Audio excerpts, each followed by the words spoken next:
Okay. One of the things that I appreciated the least about Theravada Buddhism when I first came across it, and has become one of the things that I like about it the most now, and that's all the lists. And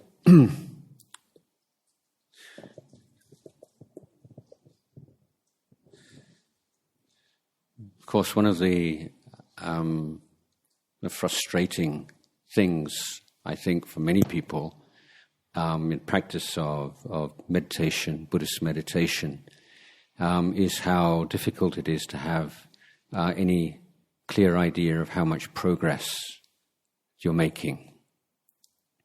And I often observe that in Thailand many people assume that the spiritual path is like climbing a ladder, kind of stairway to heaven. So, if you've been a monk for 5 years, you're 5 rungs up the ladder, and 10 years is 10 rungs. But it's more like snakes and ladders than simple ladders. And there are a lot of things that can pop up in your life, usually results of old karma. It can happen at any period in your life. Some monks go through very smooth sailing through their 20s and then hit a wall in their 30s, and some people are struggling every day through their 20s and things get better in their 30s, and so many different variations. But if there's not this kind of steady accumulation of meditational prowess and general kind of spiritual maturity to give us this reassurance that we're on the right path, then where do we look, and how can we be sure that we're not kidding ourselves or in a little kind of bubble? And this is very common observation of people in cults, that they constantly rewrite and reinterpret what goes on in their life to fit in with their belief system. So we want to avoid that if possible. There is a wonderful, I think, very simple answer to this question given by one of my teachers. And he said, before you start practicing, it's very easy for you to suffer and very difficult to be happy. And if you're practicing correctly, you should find the things that make you suffer diminish, and the things that make you happy increase. And that's a very good rule of thumb. It may seem overly simple, but if we look at our own experience and the experience of people around us, I think would concur that chasing after happiness most of the time, and that chase itself is not particularly pleasant, and then the happiness or pleasures that we do experience tend to be short-lived, easily undermined, easily submerged by events and by just the changes within ourselves and other people. The body is not designed, or is not evolved in a way that it can experience pleasure for very long before we've been physically satisfied for very long. Then the needs for rest, for food, to go to the toilet, whatever, take their toll. But the kinds of happiness that we can experience there, we can say they are real and legitimate, but the problem remains that until we've trained our mind, then we are always the prey of negative emotions, thoughts of anxiety, worry. We maybe get something that we really wanted and enjoying it, and then that thought creeps into our mind, or what if I should ever lose this? Or what might happen to threaten this? So imagination takes place, takes over, and creates all kinds of demons and unpleasant situations. And the nature of the mind is that the more easily you can picture something, the more real it seems, whether or not it's in fact a reasonable kind of expectation. So we have difficulty finding pleasure or happiness that lasts for very long. And when we do, it's very easily lost. As we meditate, we become more aware of how our minds work. And we begin able to protect the mind from unwholesome dhammas, and we become more adept in letting go of unwholesome dhammas that do arise. So the occasions in which we become miserable and happy diminish. At the same time, we begin to observe that the most important element of a fulfilling and happy experience is the quality of mind that we bring to it. And as we cultivate the ability to introduce into the mind positive emotions, and we learn how to take care of them and to bring them to a flourishing in our mind, then the happiness in our life increases. So anyone who's been practicing mindfulness for any length of time will know that most simple kind of physical activities, ones you don't have to use your brain very much or don't have to talk with anybody very much, like cleaning, sweeping, washing things, like what we call menial tasks, actually can be a source of great pleasure.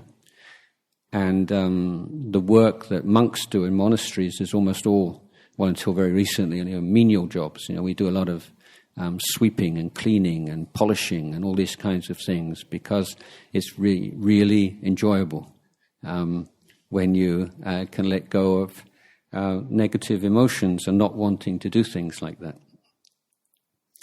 Okay, so that's one way of looking at your mind and seeing, are there things in your mind you say, well, if I'd experienced that a year or two ago, I would have just fallen into hell, or I would have just been so depressed or upset. And now this happened, and it's not that I don't feel anything, but I get over it a lot more quickly. It doesn't go so deep. And there are all kinds of things that who knew that getting up early in the morning and meditating and exercising before dawn could be so wonderful. So there are all these kinds of discoveries. I think another very clear indication of progress in Dhamma is attitude to precepts. Now, one of the signs of a growing maturity in the human mind, according to Buddhist tradition, are these two mental factors which are called the protectors of the world. Now, when we translate these into English, they don't sound so inspiring as some of the other Dhamma terms, and most surely they're shame and fear. So those don't sound like great spiritual accomplishments, do they? But I've taken to translating these terms as wise shame wise fear because they have some specific or unique characteristics. So the idea is that when we reflect systematically and often on our ideals, our goals, our aspirations in life as human beings, as sons, daughters, as brothers, sisters, mothers, fathers, friends, citizens, then when we develop a very clear sense of what our standards, our values are in those spheres, then when we the intention or the opportunity to behave or to say things which are in conflict with those values, calls them to mind. And we experience this cognitive conflict, in the sense that what I'm about to do or what I'm about to say is in direct contradiction with my most cherished goals. And when that happens, there's a feeling that arises, that sense of conflict. And that feeling is what Buddhists call shame. And as you develop this practice over the course of time, then the cognitive element diminishes, and the emotional element becomes the salient factor, becomes very, very strong. And so there is this sense of shrinking away from certain actions and speech. There's a colourful, memorable simile in the Visuddhimagga commentary. It says someone with this wholesome state of mind looks at unwholesome, unkind actions and speech in the same way as if he was invited or had a thought of excreting in the middle of a marketplace. There's that sense of revulsion and shame. No, that's not. I would never do something like that. So that's the sense of wise shame. So it's not just something you have or you don't have, but the extent to which it becomes a refuge and an immediate protection is the extent to which you have systematically reflected on your values and aspirations in life. So it's something you cultivate. The sense of fear is one based upon, or we could call fear of consequences. So whenever you want to do something that it's not really a very good thing to do, the last thing you want to do is to think about the consequences, because you won't want to do it anymore. So you say, shut up, don't think about that. Yes, so it's kind of override mechanism. And that's a very dangerous thing to do. So you develop this ability to reflect upon consequences of actions in line with the law of karma. But particularly to begin with, which is like the easy way in, is the reflection on how this would be seen by people that you look up to and respect, or wise people. So this is, it's said in the commentaries that the first quality of wise shame is consequence of self-respect, and the second quality of wise fear is of respect for others. That's certainly one aspect of it. So being able to stop and to clearly consider the consequences of your actions, and its recognition that those consequences are things that you will find very unpleasant, there's that sense of conflict there, and there's the feeling that arises is that fear. As again, the same process. The cognitive element tends to wear away, and the emotional element comes to the fore. And so in situations in which there is some pressure or some temptation to act in foolish ways, then you have these two protectors that arise very quickly and fluently to protect you from that foolishness. So the arising of those two qualities is a very clear indication of progress in Buddhist practice. And without them, practice will tend to be one step forward and two steps backwards. So this Buddhist practice is, we could call it a holistic practice, in that there has to be a harmony of cultivation of action or conduct of the mind and of wisdom. So we can look at this in a number of different areas. Let me just give an example. Common example: how do you deal with anger or bad temper? So one of the Buddhist education and cultivation teaches us that we have to deal with it in the area of conduct, in the area of emotion, and in the area of thinking, understanding, or wisdom simultaneously. So in the area of conduct, our main tool that we use is willpower, or the intention to refrain.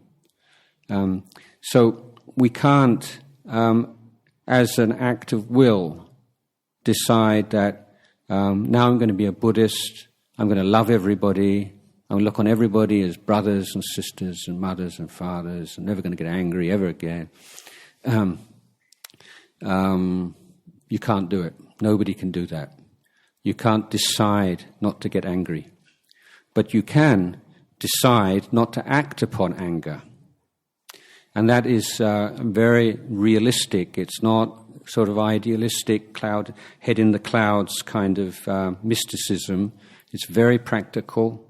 You make a commitment to yourself, to your family, friends, people around you that, yeah, I still get angry every now and again. I still lose my temper. I'm working on it.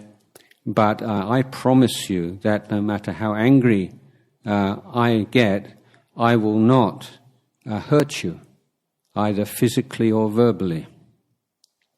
And that the Buddha said at one point, this is mahadana. So dana means that an act of giving, of generosity. And the greatest gift that you can give to the people around you is a sense of safety. There's no possibility of a healthy family or a healthy community of any kind without a foundation, a sense of safety. And we give this sense of safety to other people by not making unrealistic commitments and going on of idealism, but taking into account this capacity we have not to do things that we want to do when we're sufficiently motivated. And this is, I think, inarguable. You might see something, like this lovely clock here, might like to take that with me when I leave. They say, well, are you going to take it? You can wait till everyone's gone away, guarantee nobody will see you. You could take it without anybody knowing. Would you take it? And I hope you would say, no, of course not. Why? Because it belongs to Ajahn Jayasaro. He'd be so sorry if he didn't have his clock to keep it. And so, out of consideration for me, or just a basic sense it wouldn't be right, these are things that lead to real consequences in the world, isn't it? We have a desire for things, all kinds of things, and we don't act upon so many of them. So that ability not always to have to act upon our desires and wishes is our tool that we use in order to cultivate our conduct. Now, with in the meditation just now, I spoke about looking at meditation as a learning process, as an exploration, rather than as something you do in order to get something at the end of it, like peace or whatever however you articulate it. And one of the things that we're very interested in studying is the relationship between the inner and the outer world, or our inner reality and the way we relate in the world. So, obviously, in terms of not hurting others physically or verbally, if you develop a loving kindness meditation, that's going to have a very beneficial effect. It's going to be that much easier to refrain from hurting others. So this is the inner influencing the outer. And that's almost like a platitude of spiritual life, isn't it? That the inner reality affects the outer. But there is also the observation that when we take on a particular practice and we sustain it over a long period of time, it changes the inner. So the principle here is, if you have an intention to say something hurtful, okay, then the more often you do that, then the more fluent you will become, and the more hurtful you will become, probably. But if you refrain, you have this desire to say something hurtful, and you just swallow it, okay, and the first time you do that, it will be extremely difficult. And probably the next few times, you find it gets a little bit easier. And you create a new habit. And this intention to be hurtful, it's not who you are, it's just a habit. Or it can be compared to a muscle. So if you're bedridden, you know that any muscles that you don't use start to shrivel. They lose strength. And similarly, if there are particular intentions that we consistently and consciously refuse to express physically or verbally, they start to shrivel. They lose their power. And this is a way that the outer affects the inner. So we're working from the inside out and from the outside in at the same time. But the role of sila and precepts is to create these wise habits of conduct, which work to undermine the negative mental states that lie behind them. So with this practice of sila, of cultivating the intention not to act upon certain volitions, then we start to observe also a growing sense of self-respect. So in terms of self-esteem, there's a Western idea of self-esteem. How do we look at that in Buddhism? I would say that the two pillars of self-esteem in Buddhist tradition are giving and precepts. Because every time, this is another example of how the outer affects the inner. Every time you give something, you share something, you are experiencing yourself as a giver, as someone who has something to give. And that is that strengthens the Buddhist idea of self-esteem. So this is a wonderful thing of alms round, that I'm sure you've seen the Buddhist monks going out in the mornings collecting alms. And in Bangkok, most people will put some rice and then some curry or sweets. But in the countryside, it's certainly when I was a young monk, most people only put sticky rice in the bowl, just like a lump of sticky rice. So although nobody had any money in those days, everybody had rice. And it meant that everyone could start their day with an act of charity, of giving, of feeling that they are contributing towards the practice of the Sangha. And that was something that made them feel very good about themselves. So the giving and sharing, even of very small, insignificant things as a habit, as a way of life, creates self-esteem, also makes us feel happy. And the sort of central paradox of Buddhist practice is that you can only really understand suffering with a happy mind. If you're miserable, you can't understand what suffering means. And you can only go beyond suffering when you fully understand suffering. You only fully understand suffering when you're happy. So one of the things that you need to do is to develop this love of giving and sharing. And I'm sure many of you do have this, but many of us start off with experiencing it with our loved ones. So we find it very easy to give to people we love, but then observe that feeling, and it shows that you do have that capacity, and then expand it. And after a time, you'll notice changes that take place. You get anything, a nice thing, and you just a thought that comes up in your mind straight away is, who shall I share this with? Or it'd be such a shame if I was just to use this by myself. Or maybe I'll give it to him or give it to her. He'd enjoy it more than I would. And these kinds of thoughts just arise completely naturally and spontaneously in people who develop this dana. And so for all the problems and the corruptions, weaknesses in Thai Buddhism, this is one area where I think you can see so many beautiful examples of people just see immediately. You can just see spontaneously this wanting to share, wanting to give. You can see in people's eyes and people's behavior. So dana and sila, giving and keeping precepts, gives rise to self-esteem.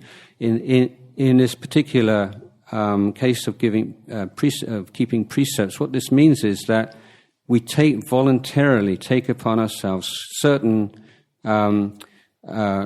boundaries for our actions and speech, and then over a course of time we experience temptations and pressures to exceed those boundaries, but by being able to keep within the boundaries, then we have this self-confidence that we have certain standards that we can sustain no matter what's going on around us.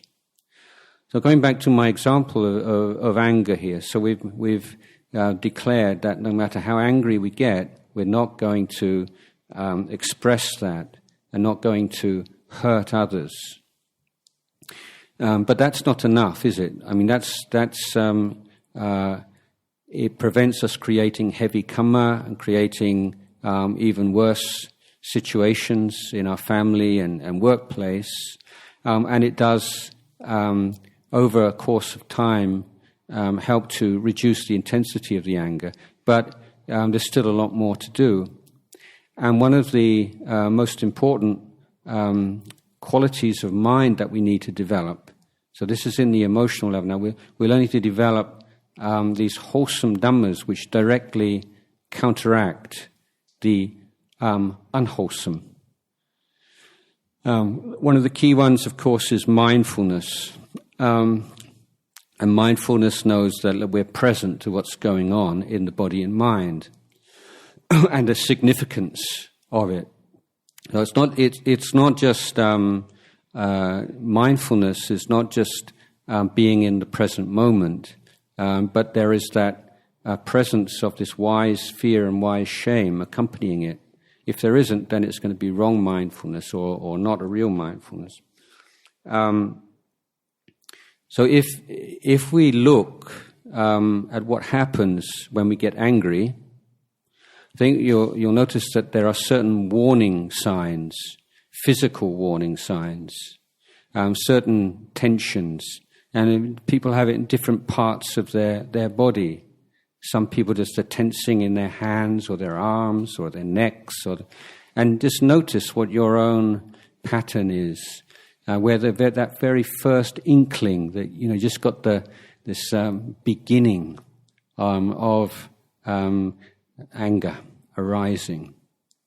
And if you have observed that, and then you're developing mindfulness, then before this sort of full-blown anger arises in the mind, then you are aware of the physical early warning signals, and you can let go of it very easily. But sometimes you do become aware of it, but it's very strong, and then you need patience. So patience means being able to bear with things, forbearance. It's in Ajahn Sumedho's famous phrase, peacefully coexisting with the unpleasant. So patience doesn't mean like gritting your teeth. I mean, sometimes maybe you have to grit your teeth, but that's really like sort of last resort. The ability is just to be with, to bear with the unpleasant. And then the mind is calling out to you, to indulge in this, and you just bear with it. You don't follow it. You don't try and get rid of it, but you don't follow it. You're just there, being with it. And when you do that, then that rush of emotion and anger washes away, and you can see the arising and passing away of a mental state. So this is the beginning of wisdom, of vipassana. And you need mindfulness and you need patience just to be there and totally be there and allow something like this just to wash through your mind or just to pass through without leading on to volitional action. Loving kindness, as they say, is a very important factor, of course. That factor of mind which directly negates the anger. With loving kindness, I think a lot of people have real difficulty with obnoxious people. Yeah, so spread all loving kindness to everybody except for this person or that person. And so you think in terms of percent. Well, I did very well. Sort of 99%, but it has to be 100% for it to be metta. For loving kindness. So in the case you say there's somebody who's like really selfish, takes advantage of other people, actively enjoys the suffering of others.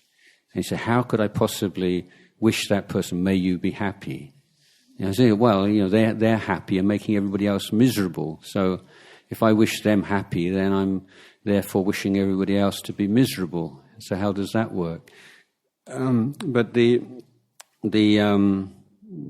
answer to this, I would suggest, is that you actually take that particular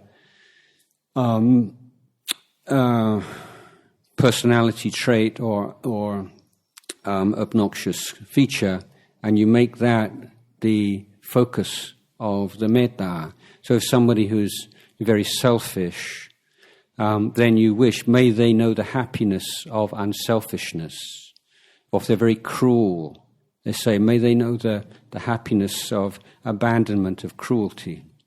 So rather than just try and push, you think you have this kind of love in your heart and you're pushing against this kind of who you think they are, you take what you find is the most objectionable element of their personality and you say, may they know the happiness that would come from freeing themselves from that. So this is how you develop an all-round loving kindness, irrespective of the people and the particular qualities of those people. Then you have to develop finally this right thinking or wise reflection, because behind the anger there is usually some unwise thought or perception or attachment, In particular, these ideas of should and shouldn't.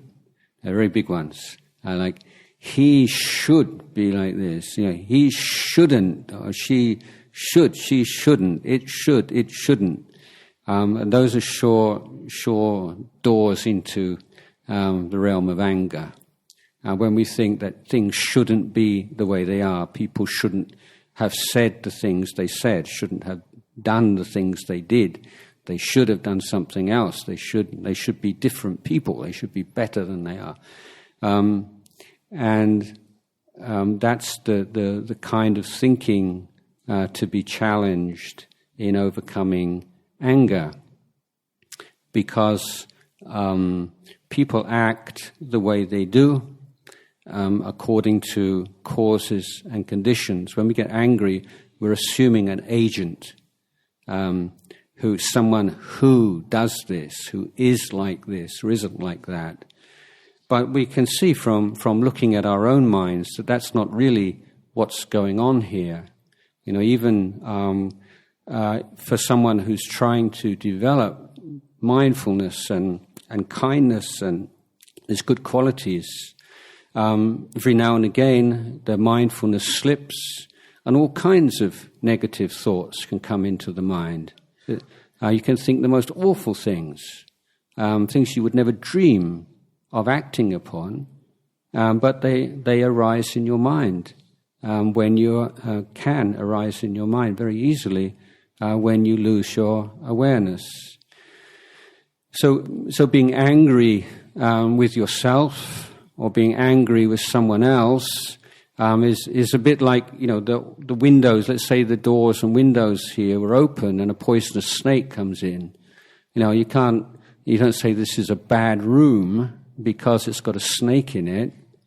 The problem is that the room hasn't been protected against snakes. The necessary precautions have not been taken. There's not enough skill, intelligence, understanding how to prevent snake from coming into the house. And people's minds are like that. And people who are meditating and have been meditating for years can still experience very negative mental states and thoughts.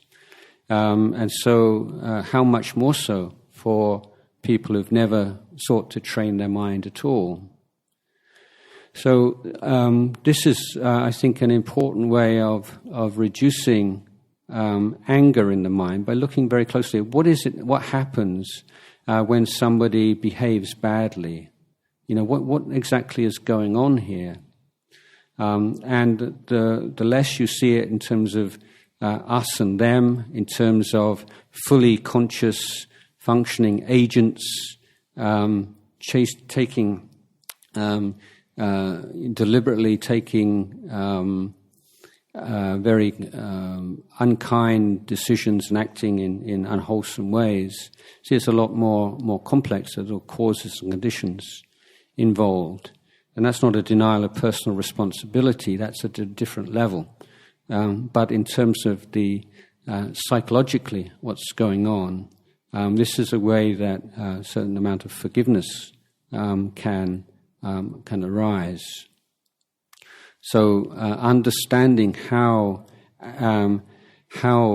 thoughts and how intentions to behave badly arise due to causes and conditions, and can so easily lead to unfortunate behavior, that observation is one which allows us to understand others and to let go of this anger. And if we look at ourselves in the past, we say, how could I have done such a stupid thing? How could I feel this kind of aversion to yourself? But that is the height of foolishness, isn't it? Because what you're really saying is, how could I have been that person on that particular day? I should have been somebody else. I should have been a different person. I should have been a better person. I should have been more kind. I should have been more aware. But what could be more foolish than that, to think that you should be somebody else? You are who you are because of all the causes and conditions that have led up to the present moment. and you were who you were on that particular occasion because all of the causes and conditions that came to play on that particular day. So, recognizing things as this play and very complex stream of causes and conditions, then we use a wisdom to enter into that flow of causes and conditions and to deal with it in those areas and those levels at which we are presently capable of doing so. So this is just one example of how we use this threefold training, training of conduct, training of the mind, training of wisdom, to deal with a particular problem like anger, a particular mental state, but also how we approach the cultivation, development of any positive emotion. So we belong to looking after the natural world. The same. We need to have laws, regulations, customs, and so on to protect forests.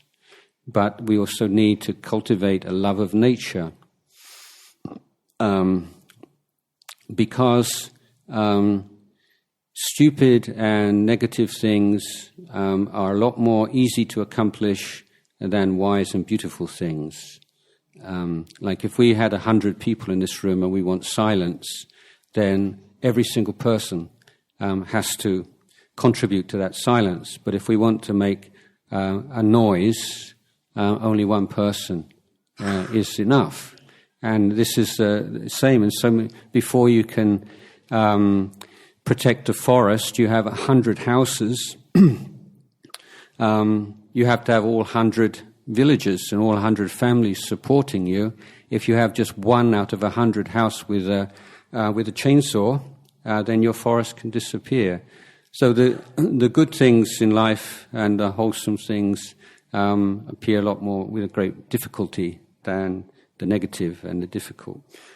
So there's a lot of work that needs to be done and creating this, in the case of the forest, creating this kind of love for nature, and then on the level of wisdom, teaching the principles of ecology and the interrelationship between different life forms and how our very life on the planet depends upon caring for nature. So this same principle of sila, samadhi, panya, of conduct, heart or emotion and wisdom is something that can be applied in meditation and also generally throughout the world. So I started off talking about progress. So if you remember, saying that should be overall, over a period of time, seeing the things that make you suffer diminish, the things that make you happy increase. Should see a growing presence of this wise shame and wise fear, and find that there is easier and almost natural to keep precepts and being able to use precepts as a means of training conduct and in a way integrated with the other elements of the Noble Eightfold Path. And last of all, I would say is that you don't stop. That's the main thing.